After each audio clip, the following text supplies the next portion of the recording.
Começar. Aqui ou aqui?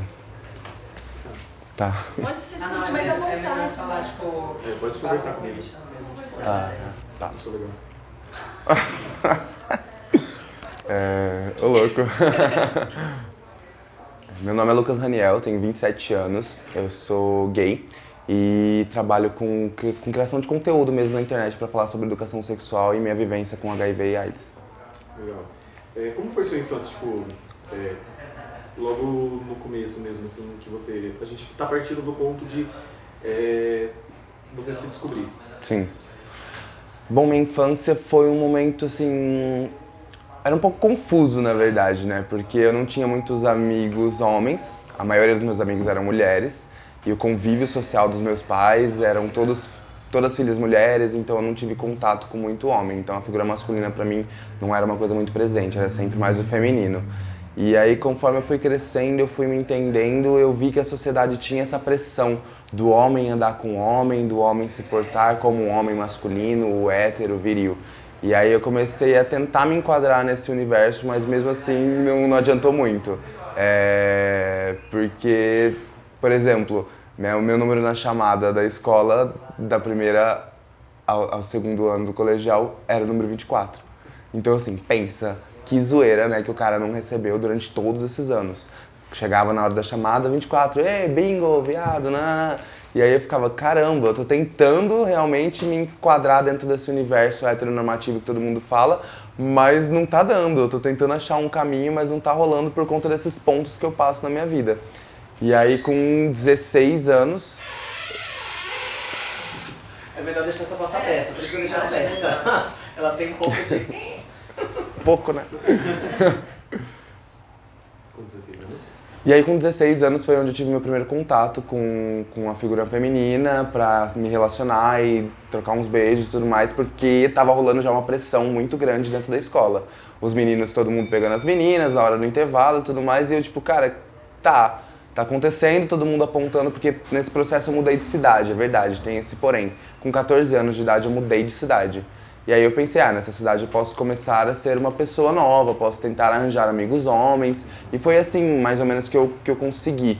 Aí eu entrei para uma organização que é a Ordem de Molay, que é uma ordem da maçonaria, que é formada por meninos. E aí foi onde eu comecei a ter mais figura masculina na minha rotina.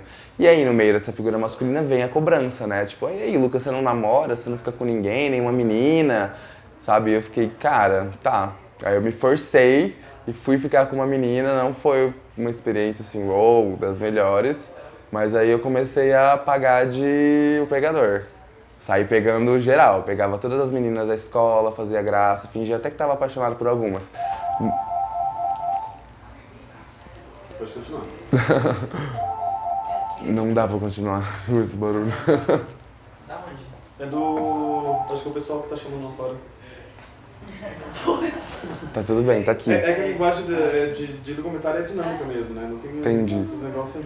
E aí eu tava ali nesse momento de tipo, pega a menina ali. Só que eu tava me enganando o tempo todo, sabe? Eu tava...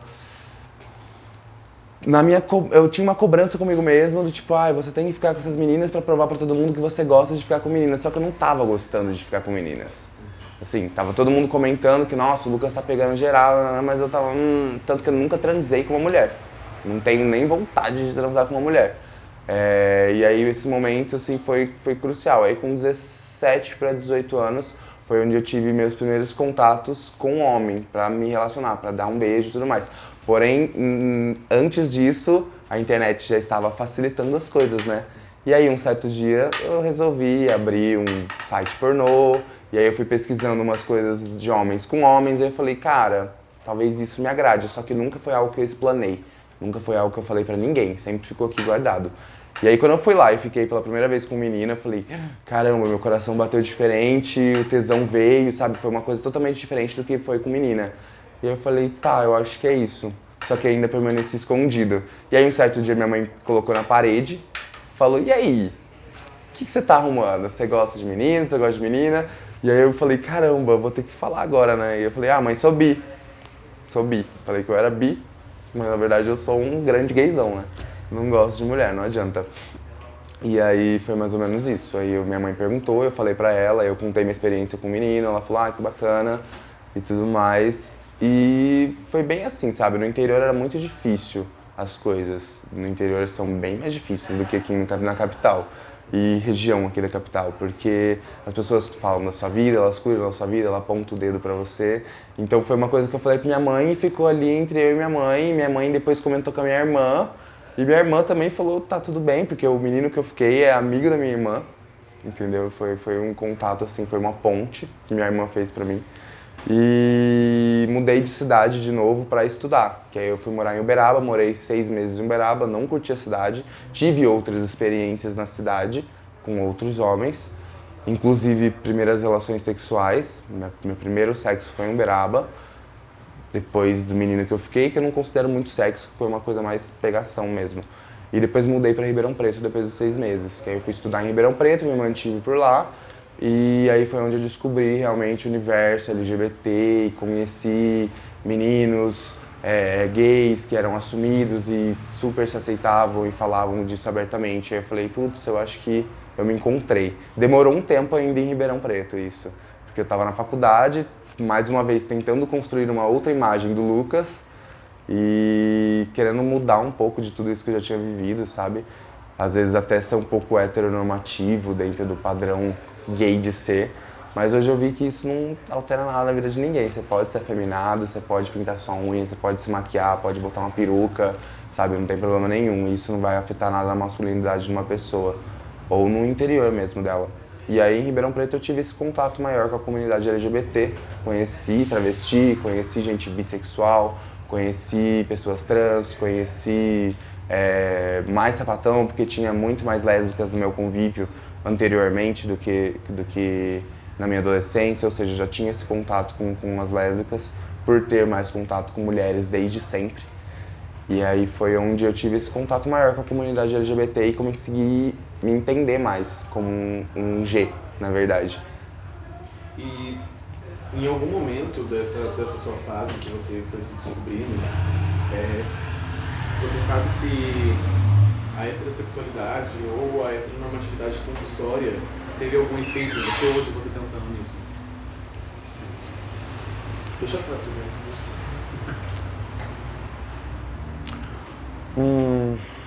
A heteronormatividade teve e tem ainda, não só sobre mim, sobre a população como um todo. É o que eu falo, tipo, hoje em dia eu não ligo mais pra essas coisas, tipo, eu não tenho por que eu querer ficar me portando de machão e querer pagar de hétero, porque eu sou um grande viado, e é isso aí mesmo. Mas infelizmente na sociedade ainda tem isso. Conheço amigos gays que trabalham em multinacionais, só que eles têm que se portar, não pode dar uma desmunhecada, não pode falar assim, não pode falar assado, porque a sociedade é uma sociedade heteronormativa, principalmente muito machista e muito racista. O Brasil é construído em cima dessa base, né? Em cima do machismo e do racismo. E isso é algo que a gente vem tentando desconstruir, na verdade não, a gente vem tentando construir com o tempo, porque é uma construção. As pessoas elas são totalmente desconstruídas em relação a tudo e a gente está construindo a história para mudar um pouco desse comportamento da população. E nessa parada toda aí, você, até mesmo sobre a heteronormatividade compulsória e tudo mais, além da mídia, que a mídia expunha poucas pessoas LGBTs, né, na televisão, em muitos lugares, mas pessoalmente, no seu dia a dia, como que os LGBTs eram apresentados para você? Como que eram, tipo, a imagem deles terceirizada, sabe? A imagem que outras pessoas passavam dele para você, tipo, sua família, seus... O que você ouviu falar de LGBT? Tá, antigamente, sim. Antigamente, LGBT pra mim era visto como algo muito promíscuo, né? Tipo, o G é o cara mais promíscuo do universo, você pode ser gay, mas não seja afeminado, não seja afetado, não seja promíscuo, entendeu? Você pode ser gay, mas como que fala? Se dê o respeito. Eu odeio essa frase. Se dê ao respeito. Pode ser gay, mas se dê ao respeito. E o que é se dar ao respeito, né? Então a comunidade LGBT veio pra mim inicialmente nessa pegada, do tipo, você pode ser isso aí que você quer ser, mas se dê ao respeito. E aí a gente olhando por um outro ângulo falava, cara, mas o que é se dar ao respeito, sabe? Às vezes é muito mais desrespeitoso você ser essa pessoa preconceituosa, crítica e apontadora, sabe? Que vai apontar pra você e falar assim, ah, você é viado, ou você é sapatão, ou você é travesti. Aí, no caso, é o que eu já ouvi muito por eu ter HIV, quando eu me infectei. Já ouvi muito de pessoas, inclusive da minha família, virar e falar assim, ai, porque foi a cobrança de Deus não, o castigo de Deus, é o julgamento. Porque você escolheu, como se eu tivesse escolhido, você escolheu ser gay e com isso vem a doença pra te castigar e falou, sabe, preguiça, não é assim que funciona. As pessoas, elas tratam o LGBT hoje em dia ainda como uma figura muito distante. E se você for analisar historicamente, gente, os homens na Grécia Antiga, antes de Cristo, já se relacionavam entre si, entendeu? Já tinham figuras transexuais naquela época, entendeu? E aí, por que essa população e a igreja, principalmente, construiu essa heteronormatividade, esse moralismo imperial em cima de todas as questões, sabe? É muito bizarro, é um pouco assustador às vezes. Você quer tomar água? Eu quero. Chega lá por causa da lapela. Eu falo bastante, eu falei que eu falo bastante. É ótimo. Mas E a é ver- bom porque fica... Material, E a né? gente tem bastante conteúdo, né? Isso é bom. Essa é a pausa da água. É a pausa da Eu fiz, eu mandei pra não verdade, fiz nada. O café tá pronto. Ai, tudo. tem- Nossa, não. Ele e ele tá. Eu não sei mexer nessa Eu só acho que ele tá muito forte. É sério, eu não tô... Rafael, aperta. É só apertar? Como É tá só muito apertar. apertado? Ele não sabe mexer numa térmica. Eu tô passado. É muita tecnologia, né, gay? Nossa, é muita coisa. fez audiovisual. Muita tecnologia, A gente tá né? em que ano? Como assim? 2020 ainda não. É muito A cafeteira café. não traz café em você. É muito café isso? Não, é pouco, né? Tá ótimo. Pouco tempo. Você quer café? Agora não. Você quer café? Não, não, obrigada. Don't worry. Baby, don't worry about a thing. 'Cause everything is gonna be alright. Tudo certo aí? Tudo certo. Falei, gente, que ia tá gravando? Ó, aqui, ó. Tô gravando hoje. Hoje é dia. Ah, é isso.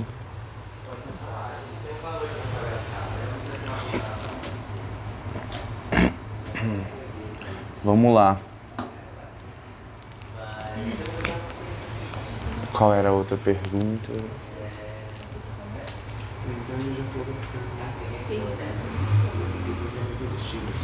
Teve uma hora que tocou um negocinho aqui.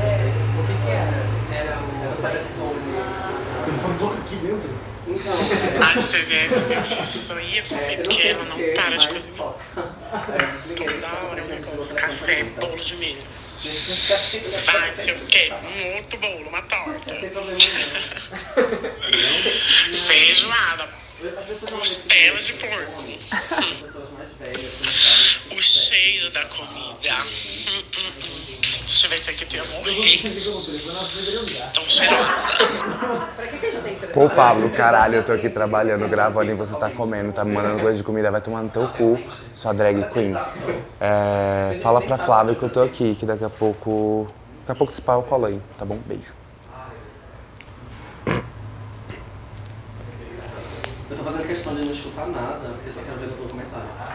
Isso aí. Ah, É isso aí. É confidencial. Confidencial, exatamente. Isso. Só surpresa. Não tô escutando nada. Eu só escutei uma coisa, mas eu apaguei. Eu não lembro. Tá bom, vamos lá. Eu deixei... Só pra ter. Vai, Rafa, faz seu papel. A gente já conversou sobre a sua aceitação interna, né? Que foi Sim. o seu processo de mudança, mas e a aceitação externa? Da galera, né? Bom, aceitação externa pra mim é uma coisa que eu, tipo assim, caguei. Sempre não liguei muito pra isso, tanto que eu não sou tão ligado assim com a minha família. Eu tenho muito contato com a minha mãe, com a minha irmã, com a minha avó. Mas assim, é uma coisa que se eles falarem que não gosta, eu tô assim, tá, quem tem que gostar sou eu. E eu sou assim com todas as outras pessoas. Eu acho que foi isso que me fez virar a chave depois de 2 anos vivendo com HIV escondido de algumas pessoas, de a grande parte das pessoas.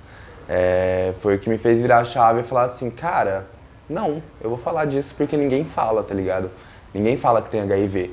É o que eu citei num texto recentemente que eu fiz. A luta da causa gordofóbica tá ali, tá estampado. O gordo é gordo, o negro é negro, sabe? O magro é magro. E o HIV positivo? A pessoa que vive com HIV, ela consegue se esconder da população. E eu não quero mais esconder disso. Eu quero que essas 900 mil pessoas que vivem no Brasil, por exemplo, com HIV, botem a cara no sol. Falem, somos 900 mil pessoas. Onde está esse povo? Sabe? Enquanto essa pessoa continuar escondido, continuar com medo e ter esse estigma de não falar sobre o assunto, o preconceito vai continuar existindo, o medo vai continuar existindo, a falta de informação sobre a temática vai continuar existindo, o moralismo em cima disso tudo, sabe? E o terrorismo, principalmente, que a população cria muito terror em cima de algo que não precisa ter terror em 2020, né?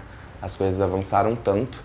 Às vezes as pessoas falam, AIDS, HIV, morte, Cazuza, Freddie Mercury. Eu falo, gente, você tá com um aparelho celular no bolso, você tem um notebook na sua frente, você acha que não ia acontecer nada nesse período todo dentro da medicina para HIV e AIDS. Sabe, é muita hipocrisia achar que a tecnologia andou só para aparelhos eletrônicos. Não, a tecnologia avançou para tudo, inclusive para medicina, inclusive para HIV e para AIDS.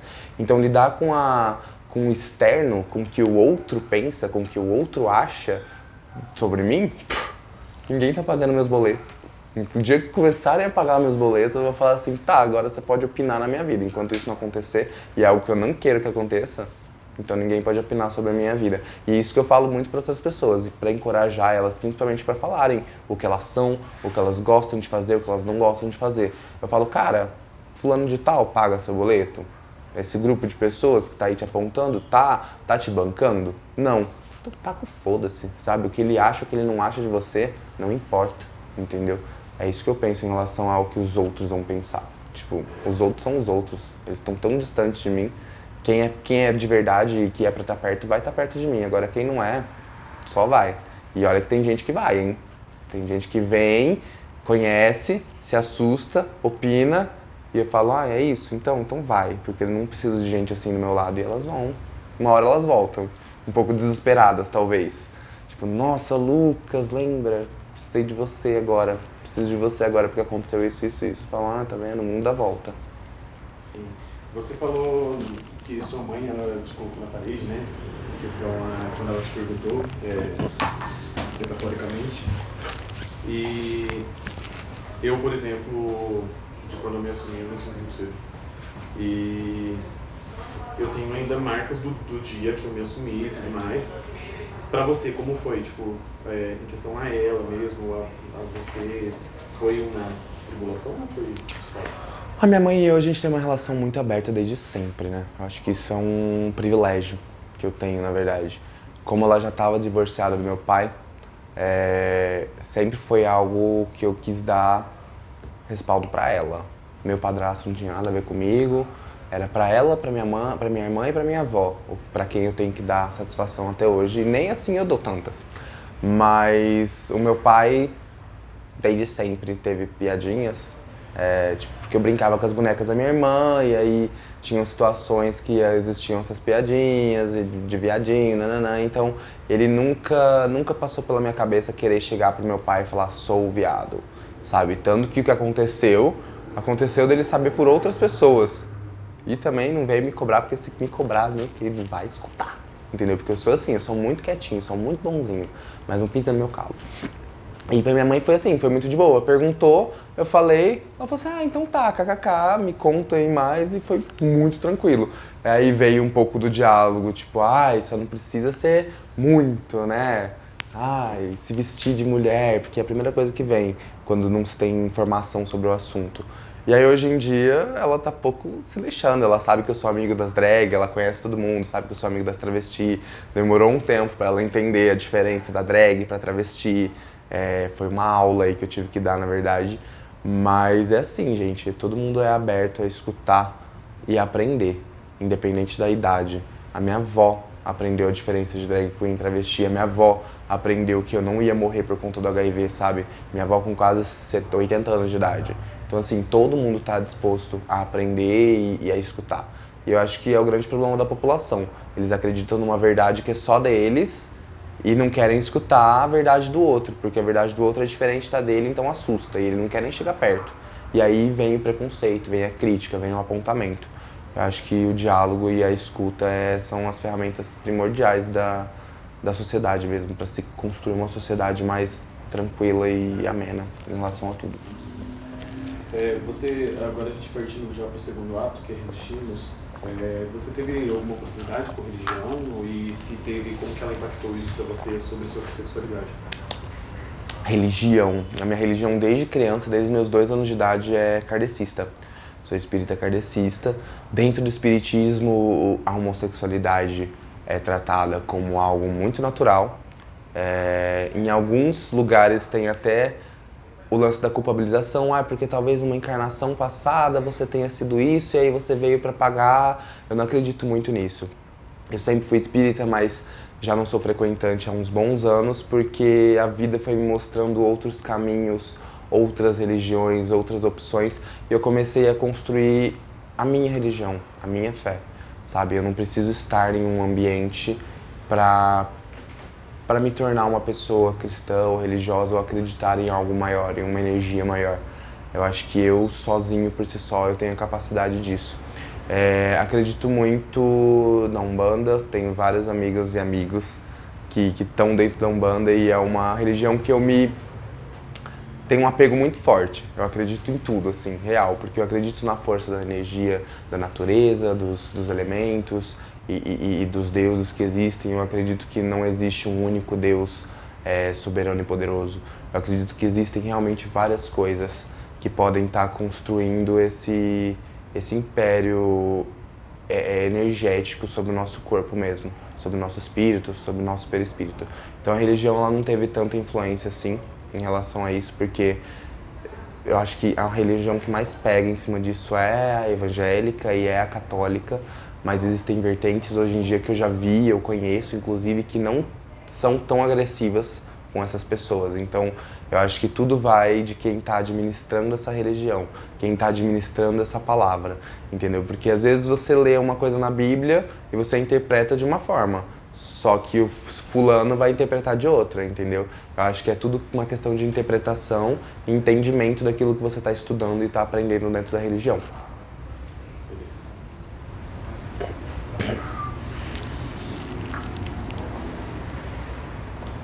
Vai mudar de plano, filho? Mudei um pouco mais. Nossa, Karina, não, acho que nunca Glória Groove.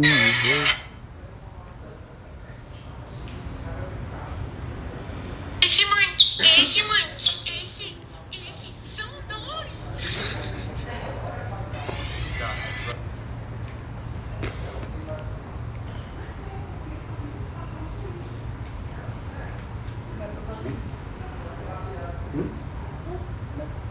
Que tudo. Ajuda. Tem. Eu vejo assim, você tá na República. Vamos gravar.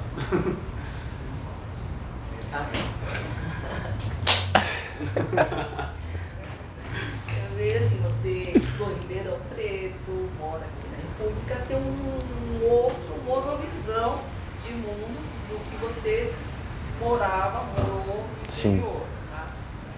E os seus posts são bem bacanas para, né, a universidade de GPTs mesmo, para quem tem arte, tá bem bacana. Mas e aqueles que moram lá no interior ainda, entendeu? Esse que não tem emprego, que vão ser massacrados ainda, porque não chega. Você viver em Exato. São Paulo é uma coisa, uma história, mas você viver lá É outra coisa, é outra realidade, né? o que né, você poderia ajudar, agregar o que você faz por todos os seus seguidores, Sim. né? Daqueles que estão lá, que ainda estão lá escondidinhos com medo. Medo, tô ligado. Eu morei em cidade de 20 mil habitantes. Eu sei muito bem como funciona. Eu sei que se uma pessoa numa cidade de 20 mil habitantes falar que é gay ou falar que tem HIV, talvez ali ela não consiga mais construir uma vida. Talvez não vai surgir oportunidade de emprego, talvez não vai existir oportunidade de relacionamento interpessoal, relacionamento amoroso mesmo. E o que eu falo é realmente você acreditar na sua verdade, é você construir a sua força, sabe? Porque eu acho que foi isso que me deu mais força para conseguir falar de tudo que eu falo hoje abertamente. A informação, quando ela vem carregada de muito sentimento e muita dúvida. Quanto mais você se informa, mais dúvida você vai ter, mais aquilo vai plantando sementinhas na sua mente. Então, a informação ela é primordial para a gente conseguir se entender como ser humano. Você estudar sobre HIV e AIDS, você estudar sobre ser LGBT e ter argumentos cabíveis para, nesses momentos de dificuldade, de uma pessoa vir para você e apontar o dedo e falar isso é coisa do demônio, ou você é uma ideia de que você vai morrer, ou sabe, uma coisa do tipo. Eu acho que se você tem argumentos e diálogo e com certeza também uma estrutura emocional muito boa para ter essa discussão, eu acho que isso é uma chave que faz com que as pessoas realmente consigam falar sobre. É o que eu estava discutindo outro dia com um cara lá do Nordeste no meu Instagram. Ele estava falando que ele admira que eu boto a cara no sol sobre HIV, só que ele não consegue fazer isso porque ele está num emprego estável, que é totalmente preconceituoso, que se ele falar ele vai perder o emprego. E aí eu parei para pensar, eu falei, realmente, não é todo lugar que você pode chegar e falar assim nessa naturalidade, né? Mas aí eu fico pensando, talvez se você se empoderar do assunto, você estudar, você ter argumentos cabíveis, talvez você consiga ter um retorno em relação a isso. Principalmente a gente que atualmente agora, o LGBT e as pessoas que vivem com HIV, elas têm o respaldo da lei, né? A gente tem a lei agora do nosso lado. Qualquer coisa que a gente passa, a gente pode correr atrás da lei. E você falar disso para essas pessoas e mostrar que elas têm essa ferramenta, por exemplo, você foi demitido do seu emprego, não foi explicitamente dito que foi porque você tem HIV, mas você sabe que foi por conta disso. Você pode sim buscar um recorrimento judicial e buscar seus direitos perante a lei. Mesma coisa no caso de ser LGBT, entendeu? A gente tem esse respaldo da lei, mas aí é um estudo muito mais aprofundado, são pessoas que precisam de uma estrutura emocional muito maior. Não é a mesma coisa fazer o que eu faço aqui na capital e querer fazer no interior. Eu falo porque por experiências mesmo. Hoje em dia, quando eu vou para minha cidade natal, que é uma cidadezinha lá no interior, chama Guararapes, não é nem Ribeirão Preto, que Ribeirão Preto já é uma cidade grande, mas eu sinto que quando eu vou para lá, as pessoas sabem quem eu sou, elas já me viram na televisão, sabe, no Altas Horas, dando entrevistas, fazendo o que eu faço. Eu vou para lá e eu sinto olhares. Eu sinto coisas diferentes, eu sinto olhares de nossa, que bacana o que você está fazendo, e ao mesmo tempo eu sinto olhares do tipo, nossa, o que esse menino tá fazendo, sabe? Ele acabou com a vida dele, aí vem o olhar de dó, de pena, e eu sei que esses olhares vão existir para todo mundo, não é uma coisa exclusiva da pauta LGBT, da pauta HIV/AIDS, da pauta negra, da pauta gorda, é uma coisa que vai surgir para todo mundo vai passar por olhares de dó, de pena, de piedade, de raiva. Ser humano, né? É muito difícil você olhar para o ser humano e falar que ele é 100% desconstruído. Todo mundo tem um tipo de preconceito. Eu tenho preconceito, eu que sou o ser mais que estuda, que está no meio dessa galera toda, que está super construindo a informação dentro do meu corpo. Eu sou preconceituoso em várias coisas ainda, sabe? A gente precisa ir construindo esse embasamento do nosso dia a dia para a gente ter esse respaldo e essa força para poder falar abertamente das coisas que a gente acredita ser verdade, do que das coisas que a gente acredita que vai realmente mudar o mundo de alguma forma, entendeu? Então eu falar disso abertamente aqui ou no interior é mais uma tentativa de empoderar mesmo essas pessoas, de falar que não, você pode, você é bicha, preta, gorda, HIV positiva, você pode construir seu espaço, você pode ter espaço de fala, você não precisa viver escondido, sabe? Tendo medo do que os outros vão falar. Porque aí quando eu chego para a pessoa e falo assim, é o outro que paga seu boleto. Aí ele pega e fala, realmente, né? Então assim, é um trabalho difícil, é um trabalho de formiguinha. Eu sei que o que eu e outras pessoas estão fazendo dentro do quesito HIV/AIDS no Brasil, principalmente aqui em São Paulo, está sendo um ato histórico. A gente está conseguindo mudar muita coisa. A pauta está sendo falada em diversos lugares. A gente consegue enxergar hoje a pauta sendo tratada de uma maneira mais leve, sem o moralismo, sem o terrorismo. Mas infelizmente o sistema ainda trata com esse medo, com esse terrorismo, né? E aí nós, pessoas que vivemos com HIV, não são profissionais falando de corpos que têm HIV ou não, são pessoas que vivemos com.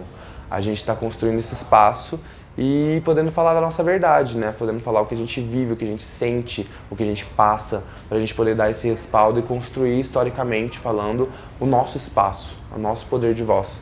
Como recentemente eu fiz um grande movimento na internet com outras pessoas, com o pessoal do filme Carta para Além dos Muros, que é um filme que fala sobre HIV AIDS, que está na Netflix, inclusive. E a gente construiu um vídeo curto, amador mesmo, para levar a pauta do HIV e da AIDS para a parada LGBT, que é uma parada que já está aí há anos e nunca falou da temática. E aí a gente questionou a parada e falou assim, cara, a gente entende que a LGBTfobia mata 400 e poucas pessoas por ano, mas vocês entendem que a AIDS mata 10 vezes mais a nossa comunidade, que são quase 5 mil pessoas morrendo de AIDS, em sua grande parcela preta e periférica, da nossa comunidade? E por que o tema nunca foi pauta da parada? Sabe, a gente cutucou a ferida mesmo. Falou, é aqui, ó, a gente precisa falar disso.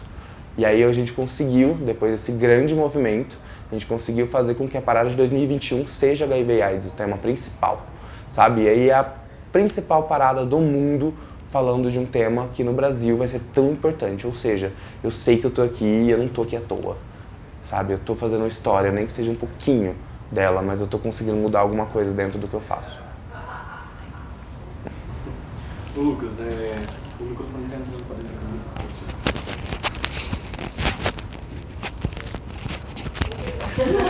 Don't cry, don't cry. É, doido. Fala mais um pouquinho que ela chora. Eu choro mesmo. Eu também. Às vezes dá um... Vamos. Bora lá.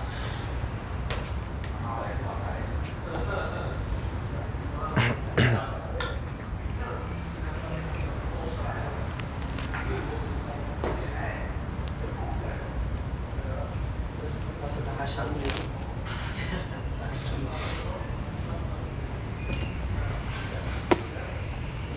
Você vai pra segunda ato? Já tá no segundo alto já. Tá. Vai subir o trabalho agora. Gravando aqui já? Tá.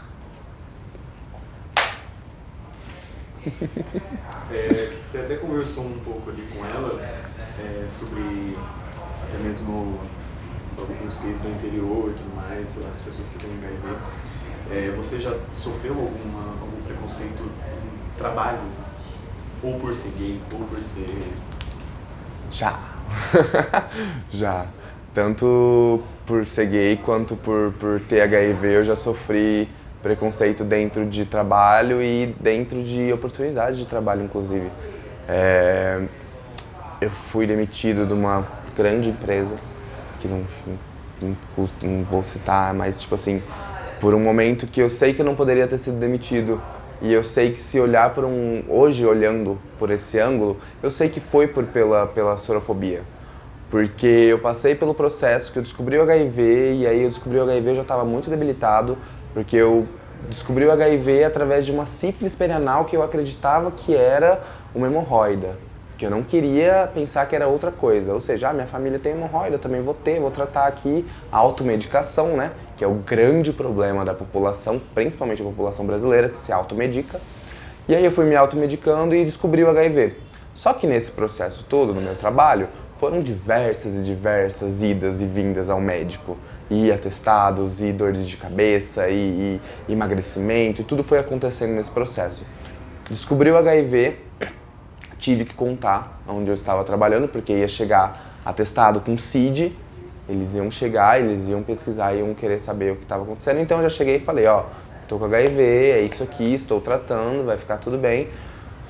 Só que eu não sei em que momento eles começaram a enxergar isso como um problema. Isso começou a ter mais cobrança dentro de mim, dentro do trabalho. E na minha cabeça, no início de tudo, também foi um grande problema, porque era algo novo que eu não tinha conhecimento. O HIV para mim era algo muito distante, porque na minha cabecinha de branco, cisgênero, de classe média, era algo que era só a favela que pegava, só o preto que se infectava, sabe? Era uma coisa muito distante da minha realidade. Imagina, eu vou ter HIV? Olha pra mim, nunca. E aí quando eu comecei a entender que não, eu estava vivendo com HIV e que o HIV ele estava fazendo parte da minha vida, e aí eu passei por cenários de preconceito, com relacionamentos, com pessoas, eu comecei a entrar em um processo de depressão. Eu passei por depressão durante 3, 4 meses. Minha mãe percebeu e falou, não, volta para casa. E aí eu voltei para casa da minha mãe, fiquei afastado pelo INSS nesse período. E quando eu retornei ao trabalho, deu exatamente 6 meses, que é o período que você não pode demitir a pessoa após um afastamento. Deu 6 meses e eu fui demitido. Na época eu falei, nossa, fui demitido, meu chão, meu mundo caiu, nananã, mas bora pra frente, vamos continuar. Hoje, instrumentalizado da informação, eu sei que eu fui demitido por conta do HIV. Só que é uma coisa que eu não vou tocar mais na ferida, deixa lá, não vou correr atrás, sabe? Não vou querer ser oportunista e ganhar dinheiro em cima disso. É só uma experiência que eu tive que hoje eu posso afirmar que ela existe, para a população ver que ela realmente existe, sabe? E num dos períodos depois desse término desse emprego, eu fui fazer uma entrevista. Nisso eu já estava mais aberto, já tinha saído na revista local da cidade, lá de Ribeirão Preto, falando sobre HIV, já fazia uns posts no Facebook aleatórios, assim, para falar de prevenção. E aí a moça da entrevista, gerente da loja, perguntou, e aí, o que você faz da vida, o que você gosta de fazer? E eu estava muito encantado por esse lance da militância no começo. E aí eu peguei e falei assim, eu faço isso, eu sou publicitário de formação e tudo mais, mas eu gosto muito de falar sobre prevenção, porque eu vivo com HIV. Ela regalou 2 olhos, deu uma espaçada assim pra trás. E aí eu continuei falando, e pra mim tava tudo bem. Eu percebi, mas tava tudo bem. Tinha uma amiga minha trabalhando dentro da mesma empresa que eu estava fazendo a entrevista, e depois de uns 2, 3 meses, eu não passei, óbvio, não passei na entrevista, mas depois de uns 2, 3 meses minha amiga saiu da empresa e falou assim, Lu, lembra daquela época que você foi fazer a entrevista? Então, ela não te contratou porque você falou que tem HIV. Eu falei, é? E eu também não tinha informação naquela época, porque se eu tivesse eu já teria ido atrás, entendeu? E aí eu falei, então se tornou frequente, sabe, essa observação minha de ver a reação das pessoas em relação a isso. E eu comecei a constatar que é real, a sorofobia ela é real, ela existe na comunidade hétero, ela existe no âmbito empregatício, dentro dos trabalhos, ela existe dentro da própria comunidade LGBT, é onde mais existe. E aí quando eu percebi que a sorofobia está presente em todos os lugares, aí que eu comecei a sentir a necessidade de falar mesmo, sabe? Aí eu comecei a descarregar, comecei a me informar, comecei a estudar e comecei a botar a cara mesmo para falar das coisas. Em questão a relacionamento com outras pessoas, eu uma vez fui ficar com um menino, ele tinha acabado de sair do dentista, só que isso não importa muito, porque ele foi me falar depois. E conheci pelo aplicativo, pelo Tinder, ele, vem aqui em casa, vamos conhecer e tal. Nos conhecemos, a gente se beijou, e papo vai, papo vem, ele todo de academia, crossfiteiro, e o que me conta, o que você fez pra você emagrecer, porque eu falei que eu era gordinho e tudo mais. Eu falei assim, então, me infectei com HIV, passei um bom tempo aí com o vírus tomando conta do meu corpo e me deixando mais magro, mais fraco. O cara deu 2 passos pra trás e começou a me esmurrar, me bater. E eu falei, cara, por que você tá me batendo dentro da minha casa? Sabe, dentro da minha casa eu tô sendo agredido por algo que não deveria estar sendo agredido. E aí eu falei, porra, por que você tá fazendo isso, sabe? Eu fiquei com muita raiva, mandei ele embora. Ele falou, acabei de sair do dentista, meu dente tá assim, assim, assim, a gente se beijou, você vai me passar essa AIDS. E começou a me esmurrar no ombro muito forte. Eu falei, cara, vai embora, sabe? Empurrei ele pra fora de casa. Aí eu comecei a sentir mais, foram esses pontos que começaram a querer botar mesmo pra fora, sabe? A falar mais sobre o assunto. E aí, depois dessa cena icônica na minha vida, que é assim, memorável essa cena pra mim, eu falei, cara, realmente a violência sorofóbica e LGBTfóbica existe. E aí eu comecei a estudar mais, a entender mais. Passou uns meses, esse mesmo cara veio até mim e me pediu desculpa, porque ele viu o trabalho que eu estava fazendo e começou a se informar comigo também. E aí ele veio me pedir desculpa e eu falei, cara, tá tudo bem, sabe? Não tá tudo bem, mas tá tudo bem. Eu entendo o seu desespero, eu entendo que você não tinha nenhuma munição de informação nesse momento. Você acreditava no que eu acreditava também há uns anos atrás, de que o HIV era assim, que se pegava pelo beijo, ou que era algo que ia te matar em poucos meses, sabe? Eu tinha essa concepção porque eu não tinha informação. Então, eu respeito o seu susto, mas não respeito a sua agressão, porque a partir do momento que você passa por uma agressão, você já perde o respeito em relação a todas as outras coisas. Você quer me agredir verbalmente? Fala. pode falar, xinga, porque vai entrar aqui e vai sair aqui. Agora, a partir do momento que você agride um corpo, você parte pra agressão, aí a história muda um pouco, sabe? Porque aí realmente você perde um pouco da sua razão. Você já não tá tendo mais poder pra dialogar, pra argumentar. Aí a agressão já é outro nível, é uma coisa que eu detesto. Eu não mato nem mosquito, sabe? Então, pra que ser agressivo com uma pessoa, sabe? Independente se for um território desconhecido. Se for desconhecido, aí é pior ainda, porque aí você tá agredindo uma pessoa que você desconhece a realidade dela. Igual ataques LGBTfóbicos, entendeu? É a mesma história. Quem tá atacando, quem tá batendo, não conhece a realidade dessa pessoa, não sabe o que ela passa no dia a dia. Não sabe o que é para uma bicha afeminada estar dentro do metrô, do trem, do ônibus e ter que se conter, às vezes, para passar a mão no cabelo porque ele é uma pessoa mais afeminada, ele vai passar de um jeito assim, vai ser assim, ou assado, entendeu? A pessoa tem que ficar se controlando o tempo todo com medo de outra pessoa te agredir. Então, eu acho que você perde um pouco da razão disso tudo. A agressão não é legal para nenhuma das partes. Eu acho que passa do nível. E aí eu falei isso tudo pra ele, deixei isso muito claro pra ele. Falei, que bom que você veio me pedir desculpa por isso, porque é necessário as pessoas se informarem sobre o assunto para não passarem por isso. Aí ele falou que realmente era um momento difícil na vida dele, que tinha acabado de perder o pai e que ele não tinha informação sobre o assunto e passou.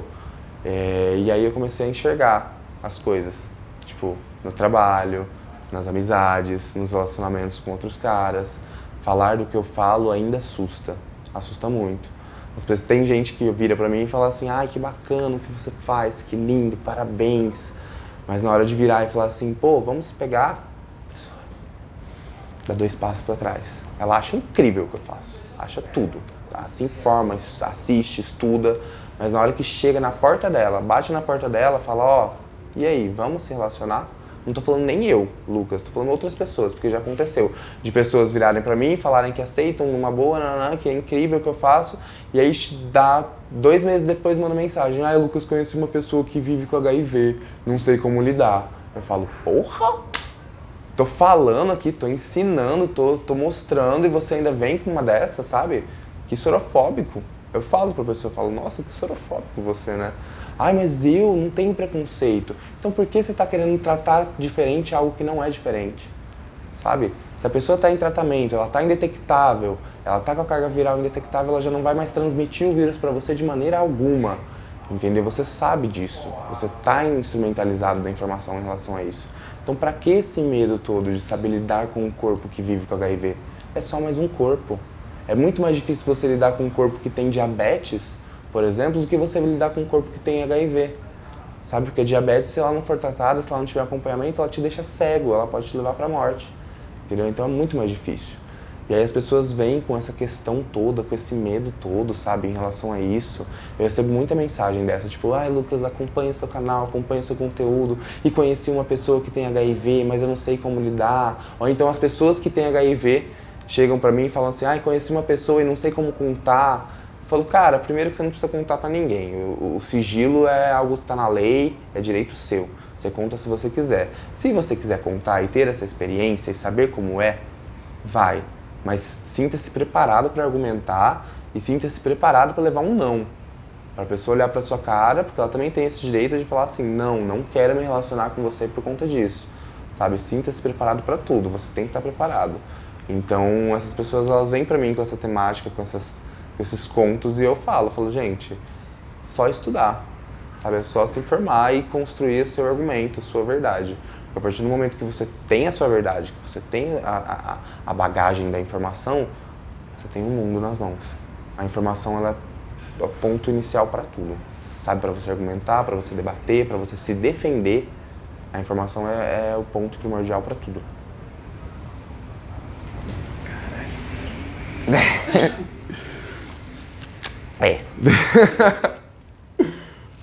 Nem eu sei, às vezes eu saio falando, eu falo, gente, eu falo, né?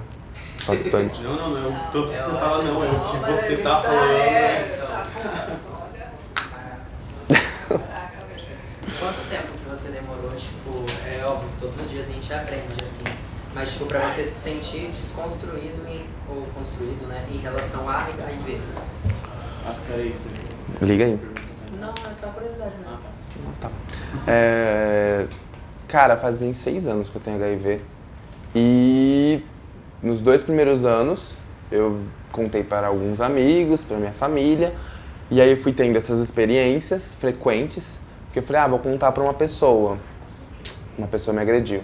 Vou contar para outra pessoa foi embora. Vou contar para essa pessoa que eu acho que essa pessoa vai ser a pessoa. Essa daqui vai dar certo. Aí você conta, dá uma semana tá tudo bem, dá 2 semanas vai parando de responder, dá 3 semanas parou de responder, na 4ª seu nome tá num grupo do WhatsApp falando que você tá passando AIDS pra todo mundo. Aí você fala, eita, sabe? Aí você vai aprendendo, você vai vivendo. São momentos. Inclusive a minha depressão veio dessa grande fofoca lá em Ribeirão Preto. Meu nome estava circulando em aplicativos, em WhatsApp, em todos os lugares. A minha foto linda, que eu tinha uma foto linda na época, era a minha foto mais bonita. E aí pegaram a foto, jogaram na internet e falaram que eu tava passando AIDS pra todo mundo. Sendo que eu nem tava transando, sabe? Eu tinha até o receio do sexo em si. Eu tinha esse bloqueio ainda. Hoje em dia não. Hoje em dia eu falo, transo sem camisinha, transo de tudo quanto é jeito. Transo o que me dá prazer, eu tô transando, entendeu? Mas naquela época não era assim. Aí começaram a inventar isso, começaram a falar, e aí foi onde eu entrei em depressão. Então eu passei por diversos processos que me chegaram esse Lucas que você vê hoje. Sabe, que tá aqui falando, que vai falar de sexo numa boa, que vai falar de dar o cu, de dar buceta, de transar assim, transar assado. Porque é o que eu falo, né? Falar de sexo, hoje em dia, o país que mais fala de sexo veladamente. Você vai assistir uma novela, tem o quê? Sexo velado, tem bunda, tem a Anitta rebolando a bunda na cara de todo mundo, no, sabe? É sexo. Tem o funk cantando que vai fuder e vai comer, nanana. Por que o país que mais se fala de sexo não se fala de sexo? Ao mesmo tempo que a gente fala muito de sexo, a gente consome muito sexo o tempo todo, a gente não fala de sexo. A gente fala do sexo superficial, que é o sexo mecânico que a gente conhece. Que é ali, que vai, entra, vai, volta. Mas e aí? O sexo não é isso. Sexo é prazer, sexo é desejo, é descobrir dentro do seu corpo as suas necessidades. E dentro dessas suas necessidades, o que a gente vai fazer para se prevenir das ISTs que tem aí? Você gosta de transar sem camisinha? Tá tudo bem. Eu entendo que você gosta. E tá tudo bem você transar sem, sabe? Então busque outros métodos de prevenção dentro desse seu comportamento sexual. Sabe, quer transar sem camisinha? A gente tem a PEP, a gente tem a PrEP, a gente tem a testagem, a gente tem o gel lubrificante à base d'água, a gente tem para as mulheres o anticoncepcional, a gente tem a pílula do dia seguinte, a gente tem a testagem para as mulheres que estão grávidas, sabe, tratamento para o filho não se infectar com aquela... Tem tanta coisa, tem uma gama tão gigantesca em cima da temática e a gente não comunica, as pessoas não falam sobre. Sabe, falar de sexo ainda é um grande tabu. E aí eu falo disso abertamente, as pessoas se assustam um pouco. Falam que eu sou promíscuo, que eu sou isso, que eu sou... Gente, não é promíscuo, é alguma coisa que eu sei que no fundo da sua cabeça você queria estar se questionando. Você queria estar experimentando, pelo menos, sabe? E é falar. Eu conheço pessoas que falam pra mim que transam... eu transo sempre de camisinha, sempre transei de camisinha. Faz 2 anos que eu transo de camisinha. Tá, beleza. E quanto tempo faz você se testa? Sei lá, faz uns 5 anos. Tá se prevenindo legal, né? Tá transando de camisinha, mas e a testagem? Pra mim, hoje, na minha fala, a camisinha não é a mais importante. Pra mim, o mais importante é a testagem. Porque se a pessoa se testa, ela descobre que ela tem com agilidade. Aí ela vai tratar com agilidade e vai prevenir outras pessoas de se infectarem. Então a camisinha ela não vem como um ponto principal dentro da prevenção, que é o que o sistema faz, que é o que o governo faz. Vamos tacar a camisinha ali pra eles, não precisa dar informação não, é só falar que tem camisinha e tá tudo certo. Joga a camisinha no metrô, joga a camisinha no posto, joga a camisinha no ponto de ônibus, joga a camisinha no carnaval, pra tudo quanto é lado. Mas e aí, você sabe usar a camisinha direito? Isso vai te dar prazer? As pessoas estão transando muito estranho, sabe? As pessoas transam e depois elas ficam com um sentimento de culpa na cabeça. Eu recebo muito, tipo, de madrugada. O cara acabou de sair do sexo. Ele me manda. Eu sou assim, é muito engraçado. Eu falo, nossa, queria ser vocês que estão transando, assim, de madrugada. Chega a mensagem, acabei de transar e não teve camisinha, ou teve a camisinha, mas teve oral sem, sabe? Eu falo, gente, vocês estão transando, o antes do sexo é muito gostoso, o flerte é muito gostoso, o durante é gostoso, mas o depois tá vindo culpa? Sexo não é pra ter culpa no final. Sexo é pra ter um momento de prazer, de ser algo da hora. Nossa, transei, olha que gostoso, sabe? Mas não, as pessoas estão sentindo culpa ao transar. E é isso que tá errado, a gente precisa rever nossos conceitos em cima do sexo que a gente tem. Sabe? A gente precisa entender o jeito que a gente transa, o que dá prazer pro nosso corpo. sabe? Falar disso abertamente é levar a pauta para todos os lugares. Independente se as pessoas vão te olhar e falar que você é promíscuo ou não. A gente nasceu da onde? A gente nasceu da onde? Sabe, quando as pessoas falam, igual eu tava com uns amigos esses dias na rua andando, ai, nanã, e eu gosto de fazer isso, eu gosto de fazer aquilo, aí eu falei, gente, eu gosto de porra, eu gosto de... Comecei a falar numa boa, e cheio de gente em volta, as pessoas assim, ai, fala baixo. Eu falei, gente, fala baixo por quê? Você acha que essas pessoas estão passando aqui em volta fazem o quê? Transa a distância? É Avatar? Sabe, conecta o rabo um no outro e fica ali? Não é assim, sabe? As pessoas precisam parar de ter esse medo de falar do tema. É algo que assusta muito ainda a população. E aí quando transa estranho, transa esquisito. Não sabe nem como tá transando, mas tá transando. Tem gente que não sabe nem usar camisinha. Eu recebi relato de um amigo meu, marido da Glória inclusive. Marido da Glória, o pai dele é médico no interior de São Paulo. Tem um caso de uma menina que namora um homem já faz muito tempo, um casal hétero. E aí ela descobriu que ele tá traindo ela. Aí vem o machismo, né? Bum, aí cai o machismo de novo. E aí descobriu que tá traindo ela, mas ela ama ele, ela não quer se separar dele, ela tem medo dele. É um relacionamento embasado no medo, por conta do machismo. E ela queria saber o que ela podia fazer pra se prevenir. Pra ela não contrair nada e tudo mais. Ela pegou e fez o quê? Usou a camisinha, mas como que ela usou a camisinha? Ela tomou a camisinha. Engoliu a camisinha. Sabe? Ela engoliu uma camisinha. Aí você fala, caralho, é muito mais profundo do que a gente acha. Sabe? A menina foi parar no hospital porque ela engoliu um plástico, achando que assim ela ia se prevenir. Ah não, vou tomar a camisinha igual eu tomo anticoncepcional. É assim, né? Que aí ele não vai ficar sabendo, eu vou estar prevenido. Porque pra ela chegar nele e falar pra usar a camisinha, nunca que ele vai achar que ela tá só querendo se prevenir. O primeiro pensamento que vai vir na cabeça dele é, ela tá me traindo. Que é o homem machista, sabe? Tem toda essa construção machista dentro da sociedade. A gente até vai falar disso. Gente, machismo O grande problema da nossa população é o racismo e o machismo. A gente só não consegue enxergar isso. Enquanto a população ser racista e machista, e é uma coisa assim, muito comum. Às vezes você vê no comentário de mulheres, tipo assim, eu amo meu marido, ele faz tudo pra mim. E aí você vai ver o relacionamento dos dois, ele tá sempre impondo, sempre mandando, sempre assim, tem que ser do jeito dele. Eu falo, gente, que relacionamento abusivo, sabe, machista. E aí você vai falar pra ela que ele é machista. Não, imagina, ele só gosta de cuidar de mim, gosta de cuidar o que é dele. O que é dele? Seu corpo é seu, ninguém é de ninguém aqui não, tá ligado?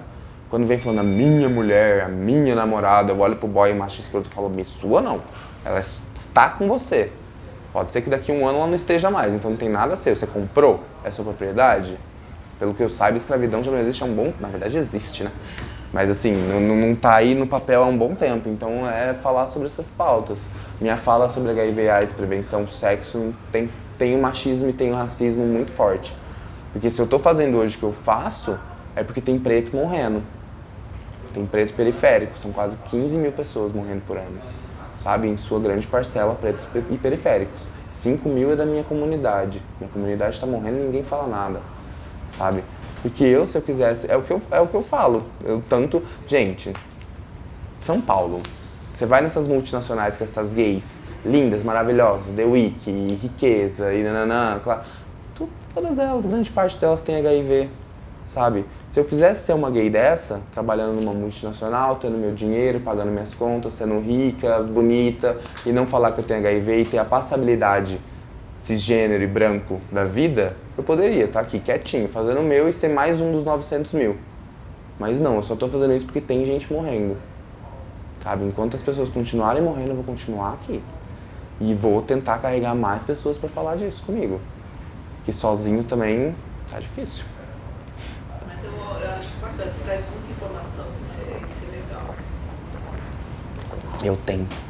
Vamos voltar.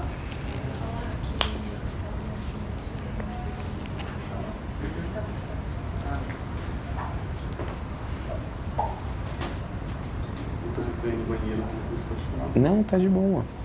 Você tá querendo ir, né? Não. Pode ir. Não, pior que eu não tô. Agora eu tô focado aqui.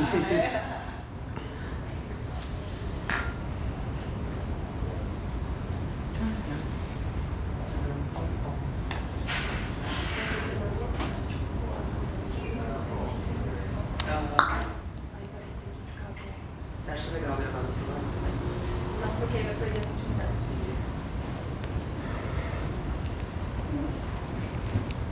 Tá gravando em pé. Tá.